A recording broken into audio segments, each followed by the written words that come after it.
રાજા ફોજનો દરબાર ભરાયો હતો. બધા પંડિતો અને દરબારીઓ આવીને બેઠા હતા.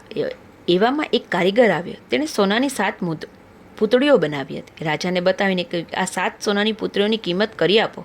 રાજાએ બધી પૂતળીઓ જોઈ, બરાબર નિરીક્ષણ કરી. બધી જ પૂતળીઓ એક સરખી હતી, વજનમાં, આકારમાં, દેખાવમાં, બધી જ રીતે. રાજા કાંઈ નક્કી ન કરી શક્યો. રાજાએ પંડિતોને આ કામ સોંપ્યું. પંડિતો પણ બહુ મથ્યા. આખરે તે પણ કાંઈ કરી ન શક્યા. તેમણે કહ્યું બધી પૂતળીઓની કિંમત સરખી, પણ કારીગરને સંતોષ ન થયો. રાજાએ કાલિદાસને પૂતળીઓનું બહુ ઝીણવટથી નિરીક્ષણ કર્યું.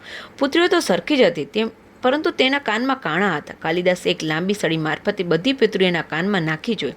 આમ કરતાં 6 પૂતળીઓના કાનમાં સળી નાખી તો બીજા કાનમાંથી બહાર નીકળી જતી હતી. એક પૂતળીના કાનમાં સળી નાખી તો તે સીધી અંદર શરીરમાં ઉતરી ગઈ. કાલિદાસે રાજાને કહ્યું, હે રાજા, આ એક પુત્રીની કિંમત 1 લાખ રૂપિયા છે. બાકી બીજી બધી 6 પુત્રીની કિંમત કોડીની છે. રાજાને આશ્ચર્ય થયું. આમ સાથી કાલિદાસે સમજાવ્યું, આ 6 પૂતળીઓના કાનમાંથી સળી આરપાર નીકળી જાય છે. મતલબ કે તમે જે સાંભળે છે તે કંઈ વિચારતા નથી અને બીજા કાનેથી બહાર નીકળી જાય છે.